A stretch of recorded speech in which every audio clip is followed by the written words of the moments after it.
Good afternoon, everyone. Welcome to Tuesday Notary Titans. No, this is not an April Fool's joke. We are here. Myself, Jen Neitzel, creator of Marketing for Notaries, the fabulous Laura Biewer with Coach Me Laura, and we are joined today, of course, by Matt Miller, the president of the California League of Independent Notaries. He's going to be helping us out on the call today. Jen Cooper had an appointment. So you guys know how this goes if you're a regular attendee, and it's just me and Matt and Laura trying to figure this out. So bear with us today. Jen's the real glue. For you regulars, you know that. If this is your first time joining us, welcome to Tuesday Notary Titans. We are thrilled that you are here. This is an Ask Me Anything style call. And we are here to answer any of your notary related questions, whether that's about the practice of being a notary or your notary business. We're going to start the way we always do today while we're giving our friends some time to get in and get settled. And that's with some announcements. Please remember our call etiquette. Do not unmute unless you have been invited to unmute. We answer questions from raised hands, not from the chat. So if you would like to ask us a question, all you have to do is raise your virtual hand. And you're going to find that at the bottom of your Zoom screen. There should be a little outline of a hand there that says raise hand. If you don't see that because you're on your mobile device, you might want to look under reactions or under the word more, and those can all be found at the bottom of your Zoom screen. We are no longer allowing bots or meeting note apps to come in and take notes for you guys. Doesn't work well with Zoom, so we are barring those. We're declining those. Sorry to those of you who have those running. And then also, because Laura and I take the products and services that we recommend to other notaries so seriously, please do not promote anything you're working on in the chat. If you would like to promote something on this call, all you have to do is reach out to Laura or myself, and we can get that ball rolling. But we take our recommendations very seriously, and we do not just recommend something without vetting that product. Now, I do want to remind you guys, um, oh, there, did Laura, was that you that came back on? Yeah. Thank you. Shoot. She was having a Can little you hear me all right? Yeah, I can hear you. You're echoing a bit. So you might want to get rid of that second or that first laptop. Laura was having a little bit of a technical difficulty this morning, sorry, this afternoon. Sorry about that. Am I still echoing? Not anymore. I can hear you great Okay, now. great. All right. Thank you. We are showing this replay on two different channels. You can find any any TNT Tuesday Notary Titans replay on the Marketing for Notaries YouTube channel, or you can find it on the Coach Me Laura YouTube channel. If you are looking for a way to communicate with us between Tuesday Notary Titans, we have our own private Facebook group. It is just facebook.com/groups/Tuesday Notary Titans. It is private so that we can keep it a positive environment. If you would please use the email to register that you used to sign up for this call, that will help us get you into that call a little faster. So I'm going to copy and paste all of this information in the chat for you. But first, I want to ask my friend Matt to tell me about his California League of Independent Notaries Roundtable happening Thursday this week. Thanks, Jen. Yes, our monthly roundtable will be Thursday night at 5 p.m. Pacific time. And this month, we'll be going over the results of our recent business and policy survey and announcing the 5 winners of the $50 Amazon gift card giveaways. If you are previously registered for the monthly roundtable, do not worry. You'll get a reminder link the day of. If you have never attended before, there is a link in the chat where you can go and sign up and you'll receive the Zoom link the day of, and I hope you can join. Yeah, and I just want to remind notaries across the country, the California League of Independent Notaries is not just for California-based notaries. It is for every notary who is passionate about improving legislation for the office of notary public in any state across the country. So I encourage you, if you are not a member, no matter what your state is, that you join the California League of Independent Notaries. It's a fantastic organization. Okay, guys, there's a couple of notary-centered events that are coming up. And as you might be aware, I think it is very important that we attend notary-centered events, that we get out there and we meet other notaries. The first one is the Michigan Notary Bootcamp happening May 16th and 17th in Muskegon, Michigan. It is not specific to Michigan notaries. So if you are looking for an in-person event and you want to have an intensive day of learning, this is something for you to look at. The link is in the chat. The next event is actually happening in September. It's here in Dallas, Texas, where I live. So y'all come down to Texas and visit. This is the Empower Notary Summit happening September 20th and 21st. And the link is in the chat for you if you are interested in tickets.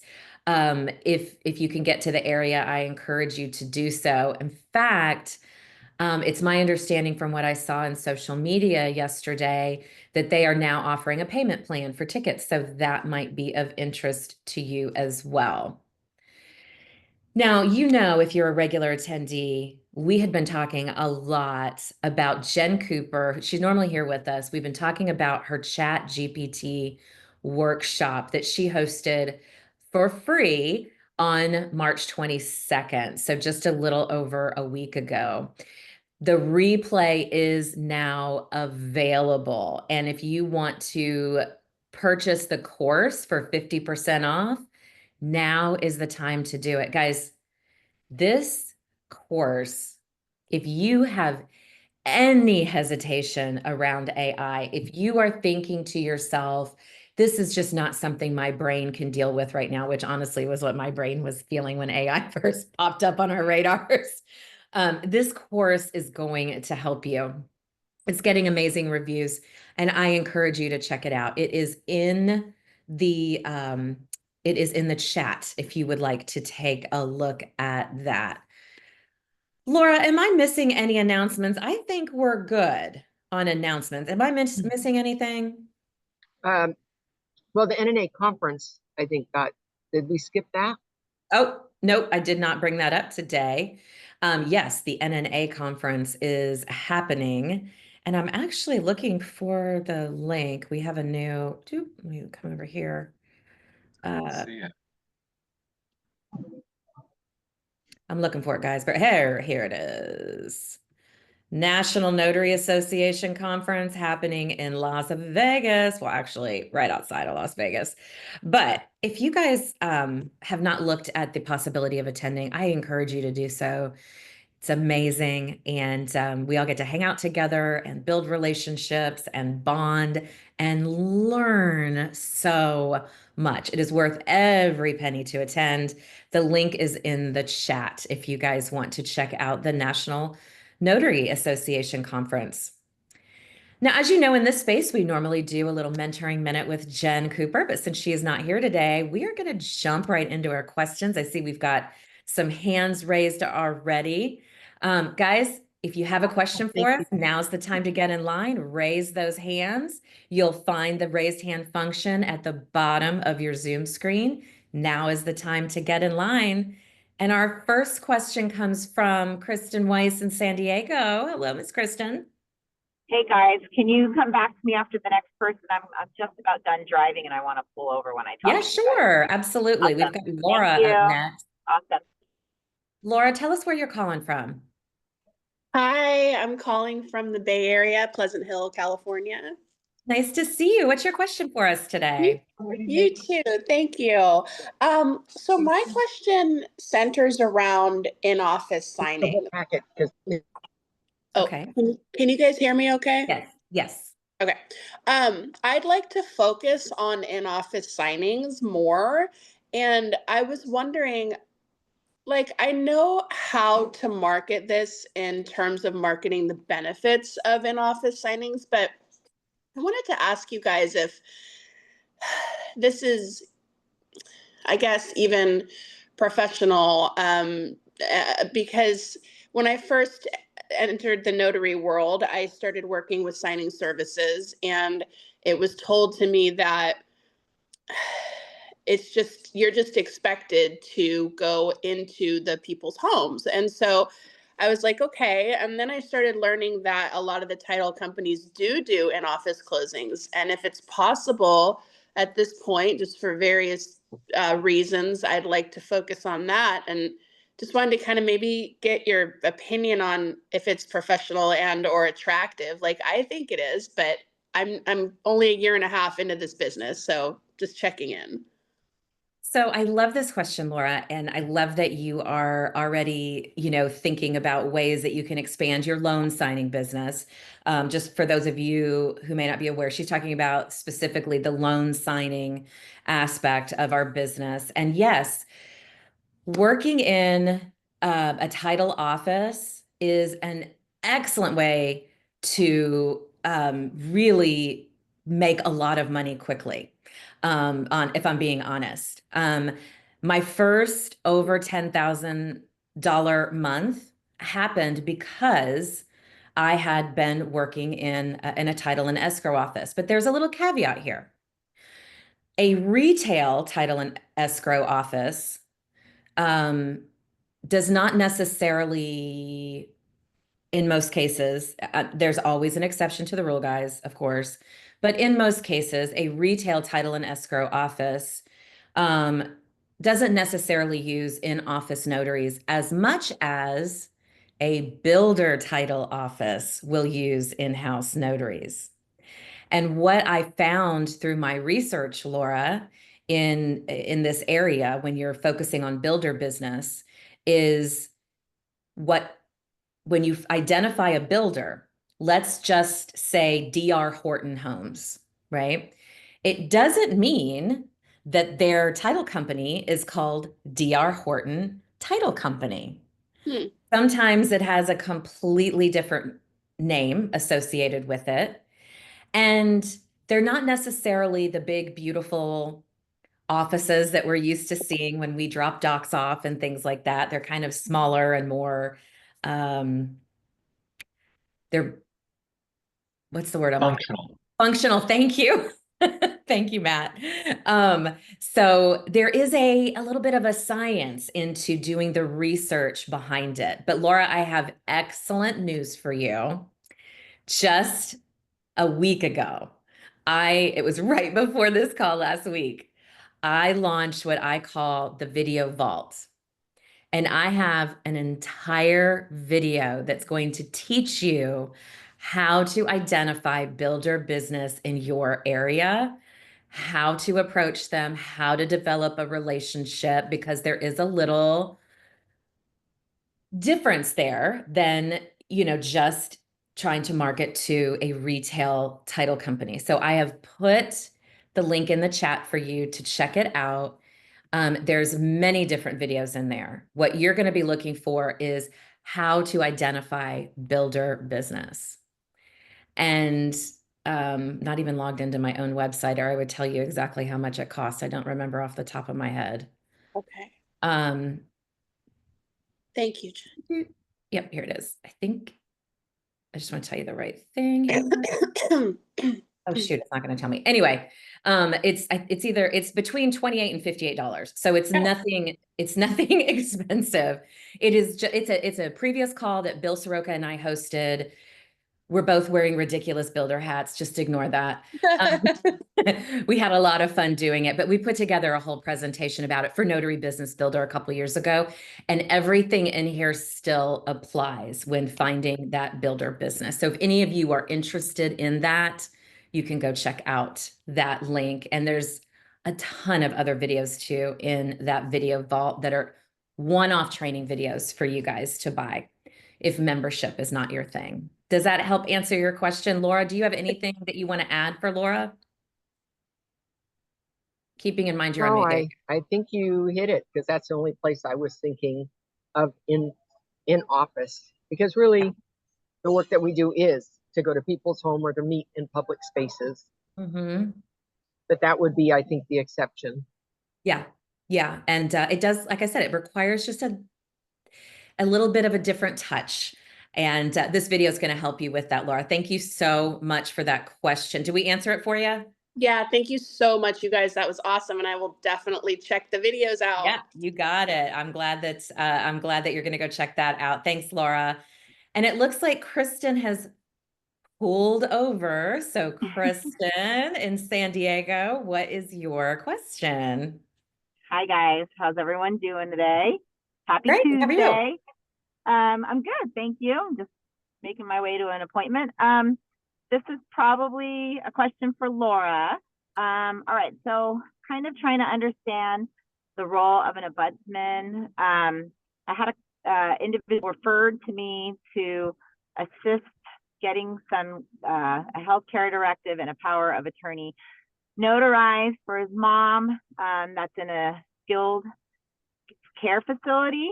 Anyhow, it seems I'm a little confused unless the skilled facilities vary from place to place, because my impression based off of what I've learned, which maybe is not right, but that the ombudsman would need to be present prior or during to make sure that the individual that's signing the document, has capacity and understands what they're doing, since they're in a skilled nursing environment.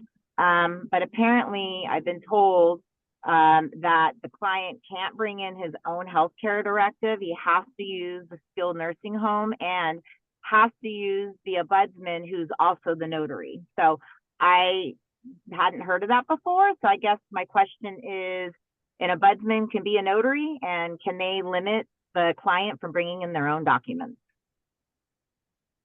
So I would tell you that's unusual to have that, but yes, a notary could be an ombudsman. An ombudsman is a volunteer position, and an ombudsman goes through training. So they could have been a notary. I happen to know one who's a notary and was an ombudsman. Now she's an attorney.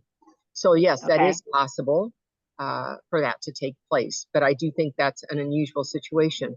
In terms of limiting the document, I'm not aware they have the power to say what format that document needs to be in. Who they got it from. I'm assuming that's what you're asking me on the document. Well, yeah, I mean, they're saying that my client can't bring in his own documents, that it has to, the healthcare directive specifically, that they have to use theirs, and they have to use their ombudsman and the ombudsman who's the notary, and it can't be an outside individual like myself. So I would say that they created their own policy there at that one hospital, and that's it. And unless somebody challenges them, because I would tell you, no, that they could set up a policy that says we don't want an outside notary, and they could have an inside notary. They can have their own ombudsman, somebody who's been trained in that. But in terms of saying they have to use their own document, I'd say they went too far. That you can't tell a signer that you can only use this particular version, ours, unless what they're saying is they have a version that's for their place only and not for outside of that. Then he would need two, one for everywhere else. She made it very clear. She says, when it comes to the advanced healthcare directive, it has to be ours. It has to be done by us. But if it's other documents like the financial power of attorney, we have nothing to do with that. So he's got to deal with that on his own. So it's kind of interesting how, But I think they just made up their own policy on what's working for them. And there's no law that's going to tell them they can't do that. Okay. So then my second question is if I go in there with this power of attorney, doesn't that still require the ombudsman to be present or not? Because she's telling me no. No. Okay. There's only one document, and that's the Advanced Healthcare Directive. Okay, perfect. Okay, good. Okay, good. All right. Okay, good. I just hadn't come across where there was those sort of terms. But Uh, great, thank you. I First appreciate time it. for everything. Thanks, Yep, Kristen. thank you. Great question. Matt, did you have something you wanted to add to that? You look like you were about ready to say something to Kristen on that. Yeah, I have experienced a similar situation with Kaiser. They have created their own healthcare directive and will hand it out to patients upon request. However, they don't have to use that one, but I think we're going to start seeing this more and more often as time goes on. Just from a And liability. remember, everyone, that Kaiser is not a skilled. Right. But it's a Right. distinct So example. then the ombudsman doesn't come into play at all for them.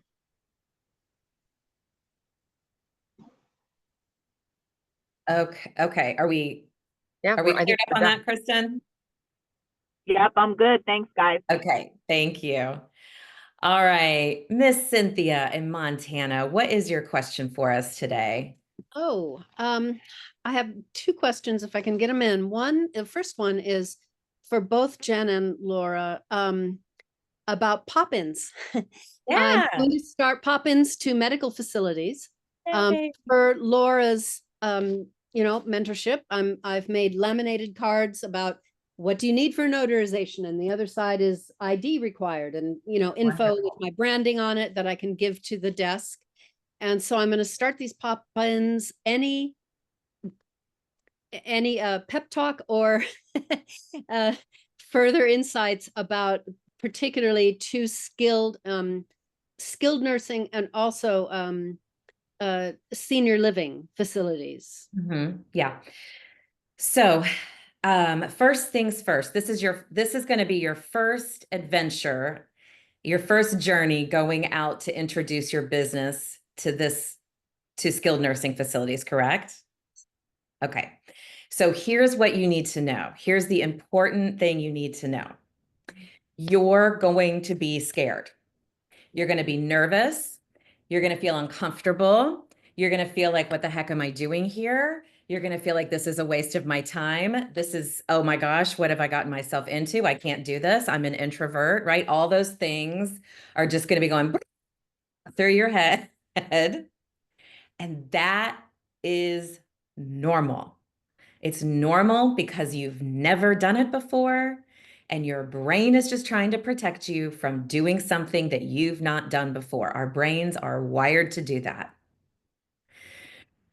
So when those feelings come up, take a deep breath, a few of them, and just remember that if nothing changes, nothing changes. Meaning, you are not going to build this business if you don't get out there and meet the kind of people and make nice with the kind of businesses that you want to use your service.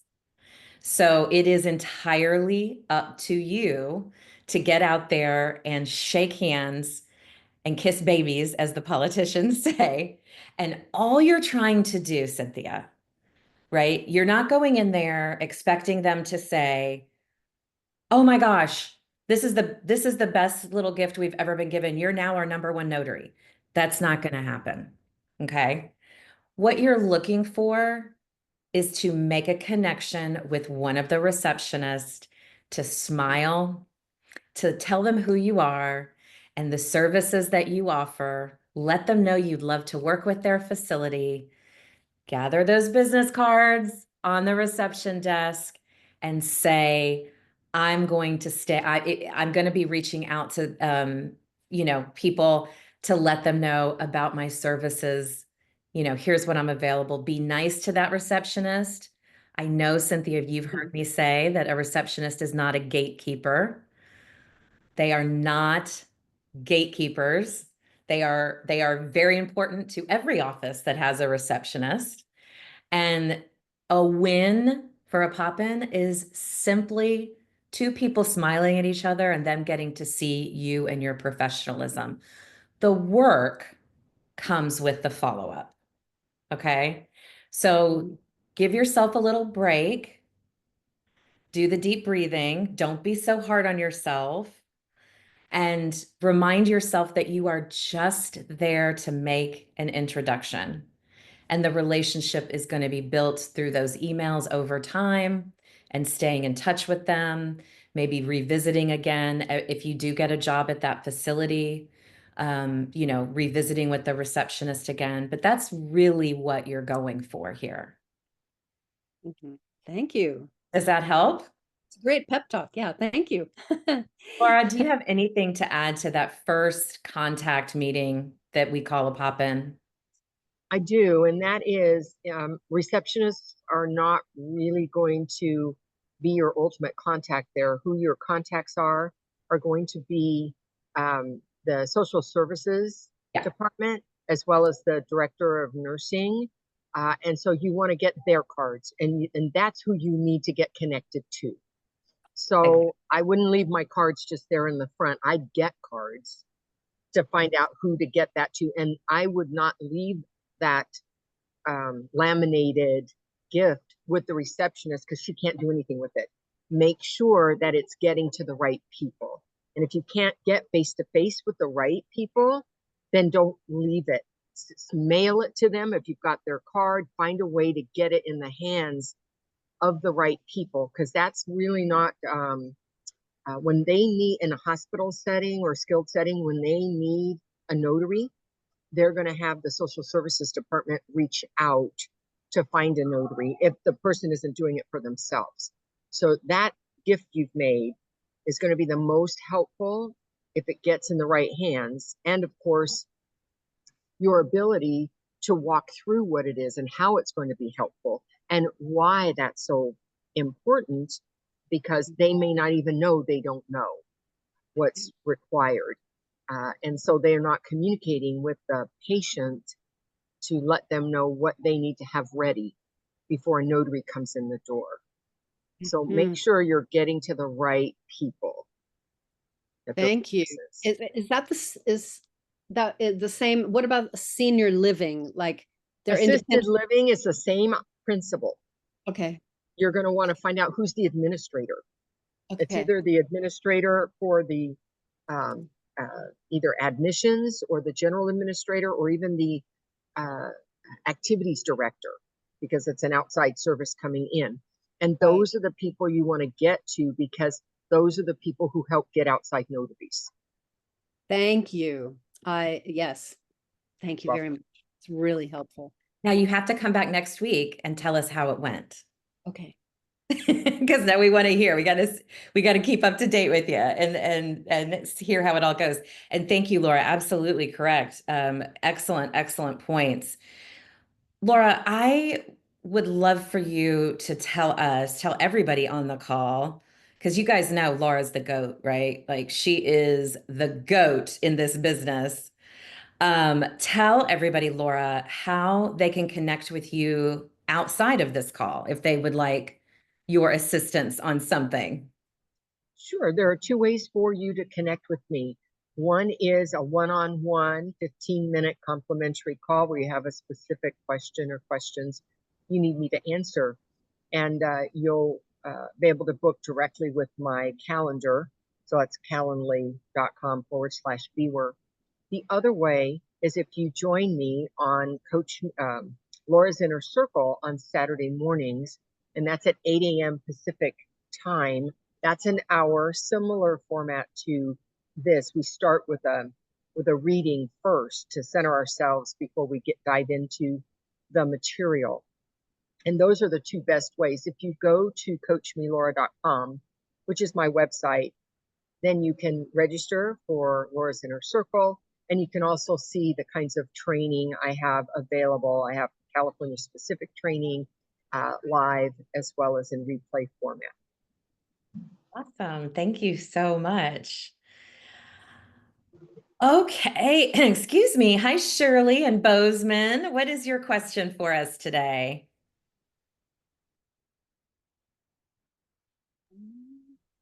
Hi, can you hear me? Just barely. Oh. Can you hear me now? Yes, I can hear you now. Okay. All right, I had the headphones on, sorry. I've been a notary for over 30 years, but I'm just starting with this marketing and I'm starting to watch your videos. I'm Oh, excited to good. hear about Cynthia's um pop in Yeah. to see how that goes. I haven't done that yet. But my question is, I volunteered at the senior center last week. I sat for 1 hour to offer my notary services. A lot of people interested. I passed out a lot of cards. It was a good way to get out there. But there are a lot of people requested, like, I wish I knew you were here. I wish you could come once a week or once a month or whatever. When you're volunteering, what's the standard practice for that? Like once a month, once a week, whatever works for me? So yes, I mean, I don't know that there's necessarily a standards and practice on that, Shirley. It's really your time and how you want to present that. Normally, I approached it as I would go in and maybe volunteer for something, and then using that opportunity, as Laura said, to build relationships with the administrators, and letting them know that if they saw a need for me to come in on a volunteer basis to do that. Because when it comes to notarizations, randomly volunteering without anybody knowing about it, I mean, how do you know anybody's going to have any paper or any documentation for you that needs to be notarized? Right. Well, here's how I got there. Excuse me for interrupting. Here's how I got there. I went in there to see about renting out a space so I could do art workshops. And I said, oh, by the way, I'm a notary. And can I leave some cards here in case somebody says, Yeah. hey, I need a notary? And she's like, oh, would you like to come sit here? We'll put your name in the newsletter and tell everybody you're going to be here. Of course, people said, well, I don't read the newsletter. Anyway, so supposedly people were supposed to know that I was there. So that's how I got started in it. And then I had a lot of requests like, we'd really like for you to come back. I talked to her again, the administrator, and she said that we could set it up so people could even make appointments for that day or for that hour or two that I'm there. Yeah, So, I think really working with her and seeing what works best for them that also meets like, your needs. And I would let her know about the conversations that you had. And a lot of people said, I wish you knew we're coming. You know, that's going to let her know that maybe she needs to push it a little more. But okay, also letting them know that, Shirley, that you're available, that your business is all about convenience and being on demand, and that they're welcome to contact you at any point. You don't have to wait for you to show up, you know, for your hour yeah. there. I think so. Just maybe having more conversations with that administrator. Laura, do you have anything that you want to add to that?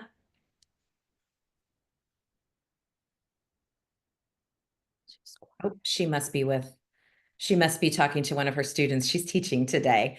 But does that help, Shirley? It does. And everybody that I talked to that said, oh, I wish you were da da da, then I gave him my card and said, I am a mobile notary and I can come to wherever you are. So I did a little Wonderful. bit of advertising while I was there. Absolutely. Yeah, Absolutely. You should. I mean, I that's just didn't know.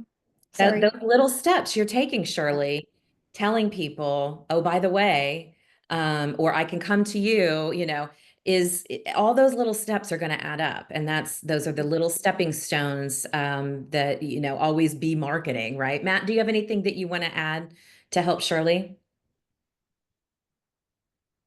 You're on mute. It's great that they're going to include you in their newsletter. And don't be discouraged because the first time for anything is kind of like an experiment. I think you'll probably have a lot more traction the next time around, but Okay.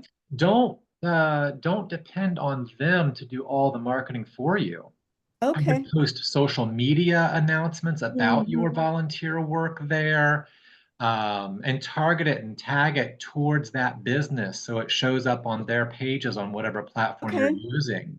Oh, Okay. And great that can advice. also help to get the word out so that you're, not sitting there twiddling your thumbs, you're sitting there busy. And I think that's what you want to be. Yeah. do I need to make a separate Facebook page in for my notary, or can I just use my personal one? Like a notary business Facebook page? So if you are a professional business owner, you should have a professional Facebook page. You do Okay. not want people Well, I do for scrolling my other through. business. Okay. If you, well, the point is, if you've ever posted anything political or religious, or that's something that, somebody might make, Yeah. a professional business deserves a professional presence, and that Okay. includes your social media handles, Facebook, Instagram, et cetera, et cetera. Okay. Thank you. You got it. Thanks, Great Matt. question. Great question, Charlie. Love it. All right. Let's see. Sharon, tell us where you're calling from and what your question is. You're on mute.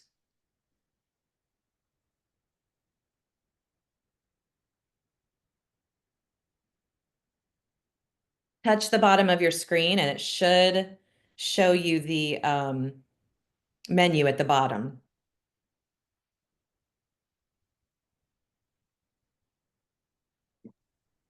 There you How's go. that?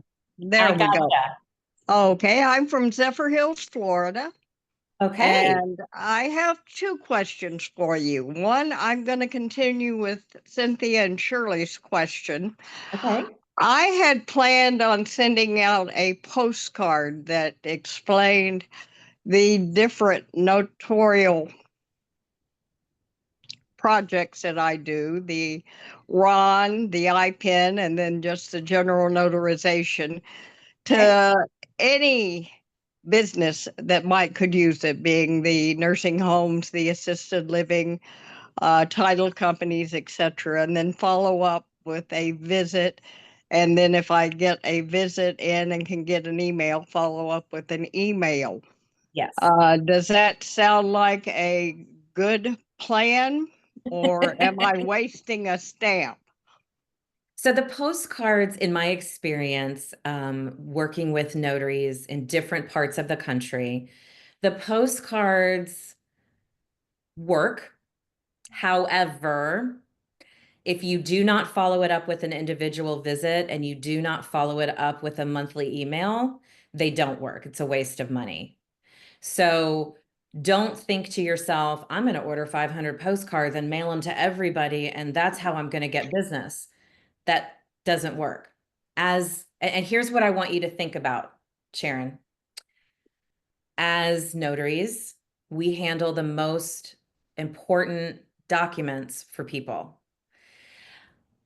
It is all their financial information, right? Their banking, their social security number. There's so many important things we handle.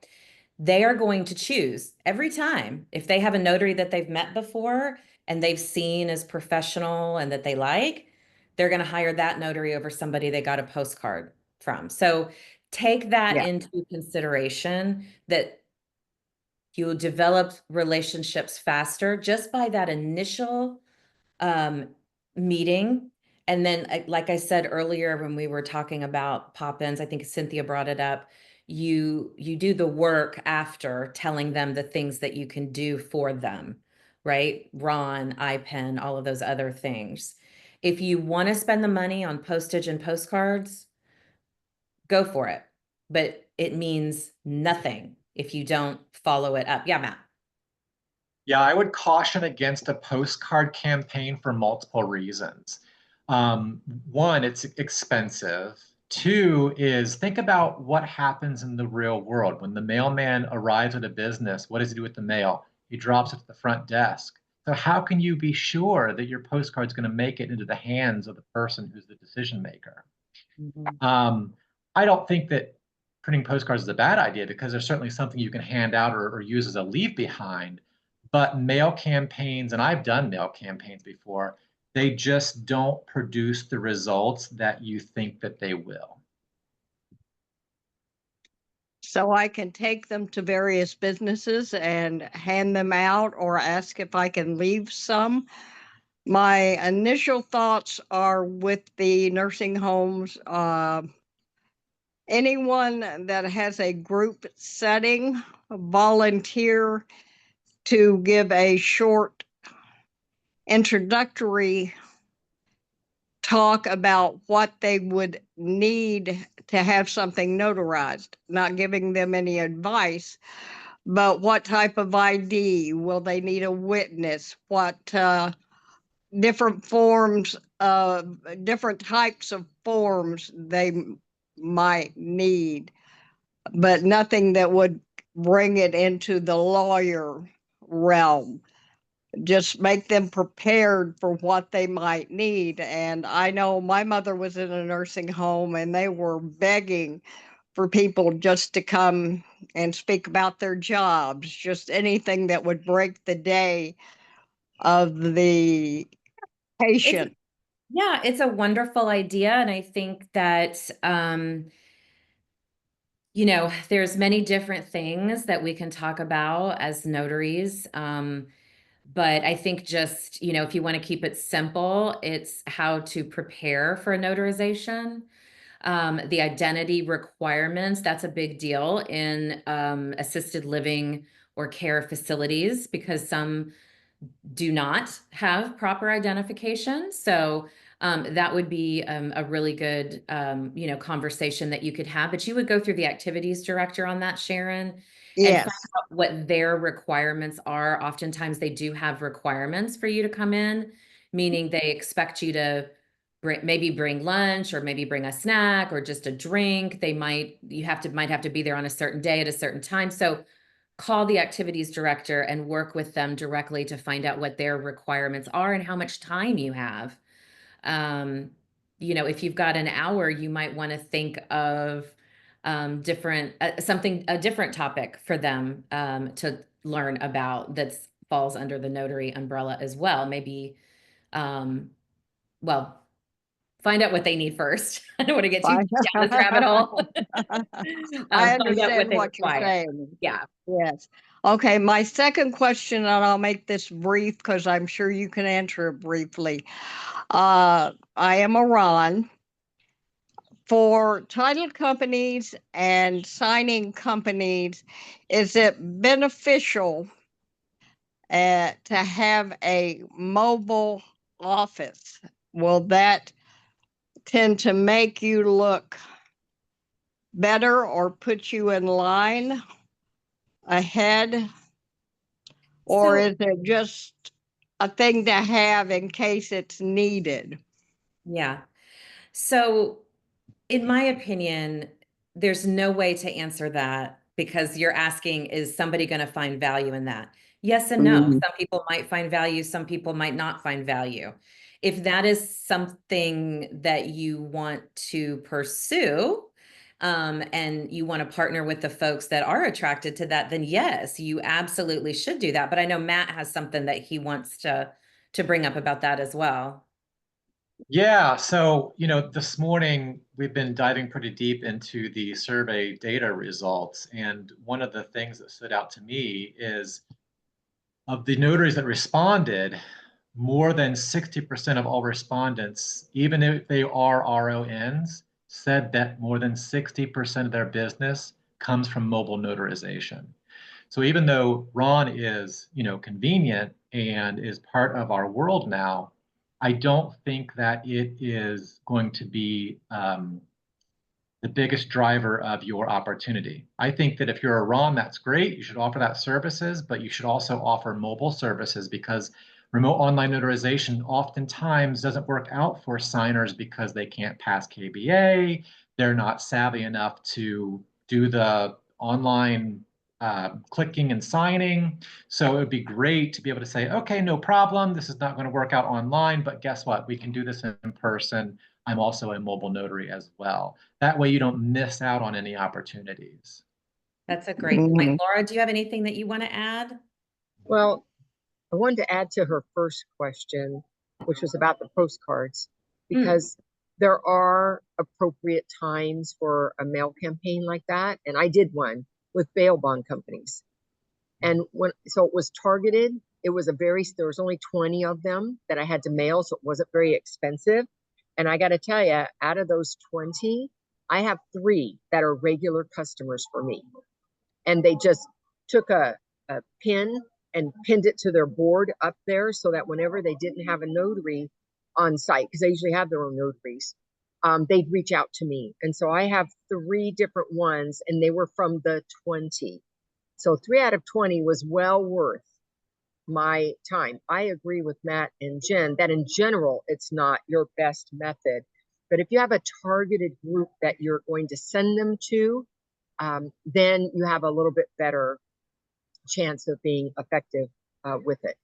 The second thing about the mobile, I agree with Matt that there are so many reasons why RON may not work for that client, that being available in person in a mobile setting is so advantageous to keep the appointments flowing so that you're not sitting at home waiting for when the next Ron might come in. But there is some balance, because if you're not in a place where you can take that RON, then you can't do that job. Yeah. Well, my question basically means if have the capability, which I do have, I have the equipment to put it in my car. I can run my printer, my laser printer, and my scanner off of a power pack. So it would be in my car. And if the need came up, I could basically print, take the appointment, and scan it back, and then go to a FedEx and send it off from my car. Yeah, Sharon. And so what you want to do as a business owner is have as many different ways you can serve, because clients need to be served differently. And so the more ways you're able to do that, the more opportunities you get to accept. Yeah. Right. So it sounds like that's something that you should absolutely consider, Sharon. Does that answer your question for you? Yes, ma'am. Thank you very much, both of you, all 3 of you. You've been I've been listening. I am not a stalker. I'm just a voyeur. Well, thanks for being here, Sharon, and keep us posted on what you decide to do. I will. Thank you. Thank you. Okay, Jeanette, how are you? Jeanette's from Michigan. What's your question, Jeanette? Hi. Yeah, my question is, I have a conference coming up. I think I had talked to you. Can you hear me? Yeah. Oh, okay. I have a conference coming up on the 10th, and I'm going to be a vendor. So I got that set up with my banner. I think it's coming in Thursday, and I got a tablecloth. And then I got my my giveaways, which is I got these little. I don't know if you can see these, probably not. Yeah, hand sanitizer. Yeah, hand sanitizer. And so I got these for $1.59 with tax from Walmart's, and I'm going to get some labels that I'm going to put on the back of them. Good And idea. this is going to be my giveaway, because I figure something like this they will keep, opposed to I think we had talked about the water bottle. Yep. They definitely going to throw that away. This they can keep. The guys can keep it, in their car. The ladies can keep it in their purse, and then Great I'll have my idea. stuff on the back. Now, one of the things that the person I'm working with suggested to me is doing, because I have QR codes on my banner and on my tablecloth. He suggested doing a separate QR code, maybe on something like this that has videos, but I'm not sure how does that really work. If I do a bit, can I do different videos, or reels, or I'm not sure how that works. Videos about, did he suggest what the video should be about? About my business. Just about. Yeah, right. And I wanted to, rather than, because my QR code takes them to 2 different places. One is to my website, which has everything that I do, and the other one is to my for reviews. But he's suggesting that I do a QR code that has a video that I make, just organic. So what do you think about that? And how does that work? Would I have to do, different videos? I don't know. Does No, it sounds anybody? like you just make one video, maybe introducing yourself, You know, I have a little video where I introduce myself. I just talked into my phone, made a little video. It was just ID preparation I send to people when they book an appointment, but you could do something similar, just introducing yourself and the services you offer. And Jeanette, that's a business decision. If that's something that you want to invest in and you feel like it would be beneficial for you, um, I would, if you're going to do the video though, I would think of like, could you maybe put it on your website too? And, you know, put it on your Google business profile for people to get to know you that way. I mean, I think it's a great idea. But Laura, what do you have to say? You know, I'm a little old school, too old school for this. I don't really work with QR codes at all. I barely can do a reel. So this is a little bit out of my area. Mhm. So I don't really have much to comment other than the more ways that people have to get to you, Yep, the better. that's exactly right. And it's more ways of getting to know you. So I know Jen Cooper is sitting in the parking lot and she had an appointment. So Jen, do you Yeah. want to chime in here with Jeanette? Yeah. If you're going to do a video and you want to put it to a QR code, what I'm going to tell you is it has to have a link. And to have a video with a link, you probably have to put it on something like YouTube. It doesn't have to be public. You can make it unlisted, but it has to have a link that you can attach to the QR code.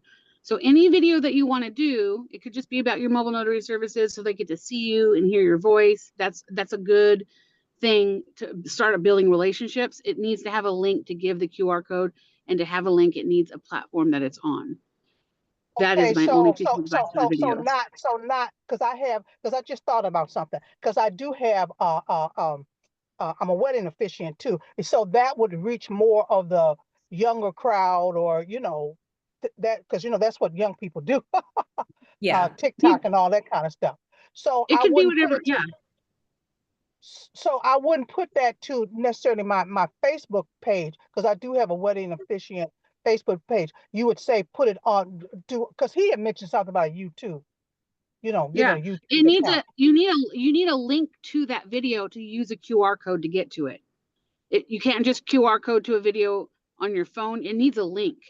That's how a QR code works. When they scan it, it takes it to that link. So that's what I'm saying. Whatever video you do, for whatever reason that you do a video, you need to post it somewhere that it's going to generate a link. And the first place I would say to go is YouTube, because it doesn't have to be a public video that everybody can see. You can Okay, upload a video, make it unlisted so nobody can see it unless you give them a link. And that's the link you would use to okay, create the QR code. okay. Thank you. You're Thanks, welcome. Jeanette. That's a great question. That's a really Really good good question. idea.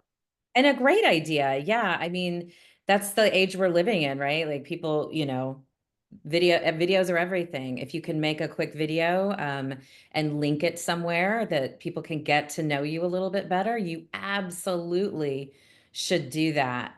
But let's get to Faith in Texas. She has a question for us. Yes, I have a couple of quick questions. My first one is this is regarding workaround statements for immigration documents for a family of 4 with 2 minors.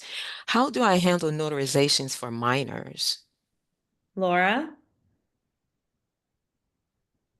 So we're going to start with what are the rules for Texas, because not all states allow notarization for minors. So you would have to know, first of all, your Texas state. So does Texas allow notarization? If they do, typically they're going to say they need the same form of identification, one of those choices that you would have for an adult signer. If they don't, then you're going to be dealing with the guardian, parent, whoever's representing the child signing in capacity for the child. So, Faith, do you know if Texas allows you to perform a notarization in Texas for a minor? Yeah, I do know, well, as far as placing it in the book, that I have to place their ages of a minor. Okay. Okay, So and that is recommended in any state that allows notarization for a minor. So, does your state also require that they're identified the same way as any other signer? I looked for it. I just couldn't find it. you know, so Well, if they didn't give you other forms of identification just for minors, then you're going to default to the identification methods that are allowed in Texas for any signer. okay. Matt, do you have All right. something? Matt just Yeah. looks up that. So I let's looked it up for you, Faith, and Mhm. yes, you can notarize for minors in the state of Texas, so long as the minor can be the identity can be verified, and that they, most importantly, understand the contents of the document. The way you identify a minor in the state of Texas is either by personal knowledge, or they present a current valid form of ID with a photograph and a signature, or credible witnesses who personally know the minor and swears to the notary of the minor's identity. Okay, so that would be like the parents. Okay, okay. So my next question is, this is regarding a hospitalization authorizations for a power of attorney of a patient whose IV is in their dominant hand. So I know here in Texas that they can they can use an X, but with two witnesses. So, but if his IV is in his dominant hand, I just don't know what to do in this case. Ask first. Can he sign even though it's in his right hand? Yes, he can, but she said it's going to be squiggly. It's going to be hard. That's what she said. okay, Well, whether Laura. it's hard or not really isn't the issue. It's can he do it or not? So if he can create a signature and in all other aspects you can properly identify him, you can just put a note of why his signature looks different because he's using his non-dominant hand due to whatever the problem is. Now, if he cannot make a signature, then you would need to go to the mark procedure. Okay, with the two witnesses. Okay. All right. Thank you so much, guys. Thank you Mhm. for the question, Faith. And our last question today is from Paula in Arizona. Hi, Paula. What can we help you with today? Yeah, I don't know, this is text or chat with you and Jen and Laura, and I didn't get any answers. So I don't know if you guys are just busy doing your own thing or what. It's very But hard. anyways, I I saw didn't what you get said. Yeah. I didn't get a reminder today, so I had to go back into my old email from you guys, Okay. and I was just like, okay, I found it, yay! The reminders So went I out need to today. mark it on my calendar. Can you guys give me the web so I can just start marking it? Because the old web thing that I had for TNT no longer exists. So you have signed up for the new Yeah. TNT link. That's the link that we're on. It doesn't change. It's the same link every single week. And 1 hour before the call starts, a reminder goes out. If you're not getting the reminder because Paula, you signed up for the new link and your computer may not be used to getting emails from me, it very likely is going into your spam folder or it's Okay. going into a promotions folder if you use Gmail. So Okay. check there first. But if you obviously have gotten the link before, I've been getting them So except for this week I didn't get it. we do not change links every week. This is the same link every single week. And just to the other part of your question, yes, if you guys send us DMs while we're on these calls, we may not get to it just because it's so difficult listening to the questions, understanding, and then being able to answer the questions appropriately.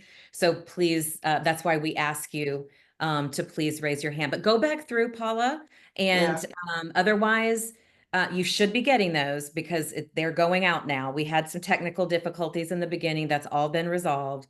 It is very, very likely that it is in your spam folder.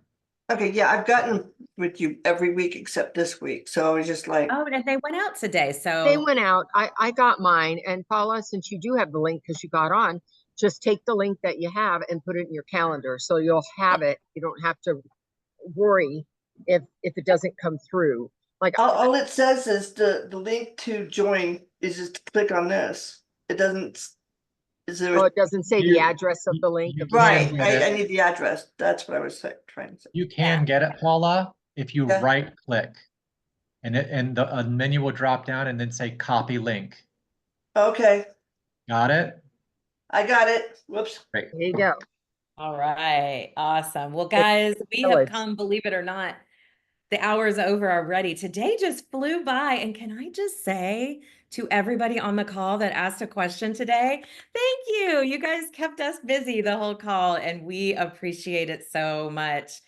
Laura, are you in a spot that you can close us out today? Let's see.